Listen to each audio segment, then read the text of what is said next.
Ibu punya hak terhadap suami 5, bapak punya kewajiban terhadap istri 5. Yang pertama makan, ibu udah dikasih makan? Yang kedua pakaian, ibu udah dikasih pakaian? Yang ketiga tempat tinggal, ibu udah dikasih tempat tinggal?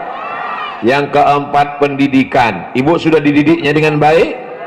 Yang kelima perhatian, ibu diperhatikan. Karena kalau perempuan tidak diperhatikan, dia akan mencari perhatian suami orang.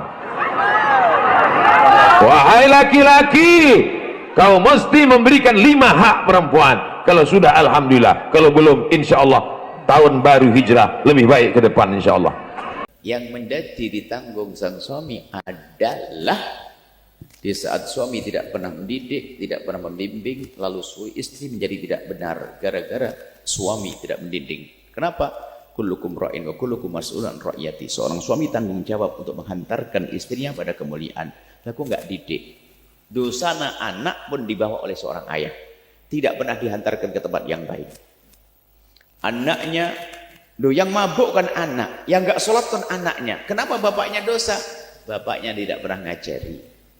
Bapaknya tidak pernah membimbing. Jadi yang akan menjadi dosa yang ditanggung suami adalah sesuatu yang ada tanggung jawabnya suami.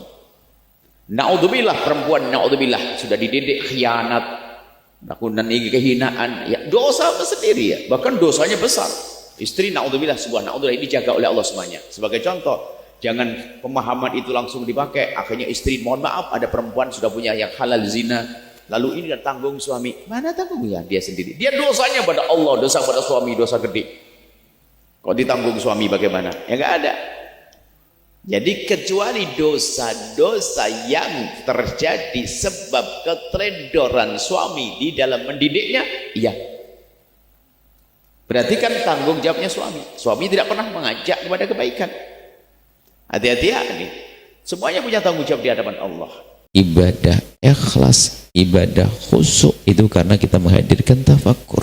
Kalau kita tidak bertafakur, bisa jadi kita tidak sadar melakukan satu ibadah. Dalam waktu yang bersamaan kita juga bermaksiat, sehingga hasilnya adalah kosong. Dosa iya, ibadah iya. Ternyata ibadahnya tidak bisa menghapus dosanya. Surga mana yang didapat oleh orang itu? Yang tampak dia beribadah, ibadah, ahli puasa, ahli sholat, ternyata di akhirat dituntut oleh orang-orang yang menginginkan dia agar tidak masuk surga. Lalu ditanya, siapa kalian? Aku adalah anaknya si fulan itu.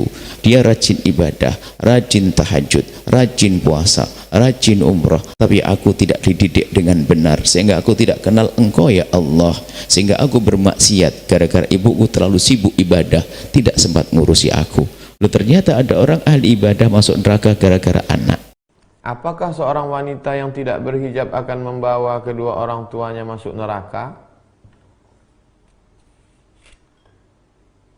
Ya ayyuhalladzina amanu, hai para suami, hai para ayah, hai para abang, hai para paman, hai para bapak, hai para kakek, qu anfusakum, jaga istrimu, jaga anak perempuanmu, jaga keponakanmu, jaga cucumu, nar, dari api neraka. Dalam hadis dikatakan, kullukum ra'in, setiap kamu wahai laki-laki adalah pemimpin, wa kullukum mas'ulun 'an ra'iyati, kau akan dituntut, ditanya di hadapan Allah Subhanahu wa taala. Oleh sebab itu maka yang punya anak perempuan dari kecil sudah tegas. Kita bangga melihat anak umur 5 tahun dikasih pakai jilbab, dibelikan dia bros yang lucu-lucu supaya dia suka, dibiasakan dia dibawa pengajian. Kata pepatah Melayu adalah bisa karena biasa. Kalau hendak membentuk buluh, biarlah dari rebung yang lembut bisa dibuat melengkung, bisa dibuat melingkar. Oleh sebab itu, dengan kebiasaan ini, maka nanti insya Allah akan positif.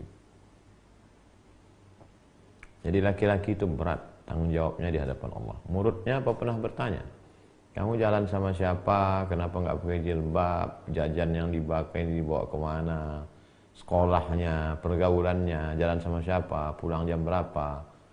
Jadi banyak kasih sayang tuh menjerumuskan, diberikan handphone, gadget mahal, uang jajan, mobil, sepeda motor, diberikan kebebasan karena dulu hidup susah orang tua, sekarang sudah punya ekonomi baik, lalu anak dibebaskan, tapi sebenarnya kita sedang menjerumuskan mereka ke dalam azab Allah Subhanahu wa taala. Kita semua akan ditanya, la tus'alunna yauma idzin 'anil na'im.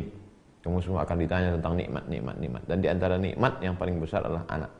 Maka kita akan ditanya, anak-anak perempuan khusus. Wallahu a'lam bishawab. Bismillahirrahmanirrahim. يا أيها الذين آمنوا قوا أنفسكم وأهليكم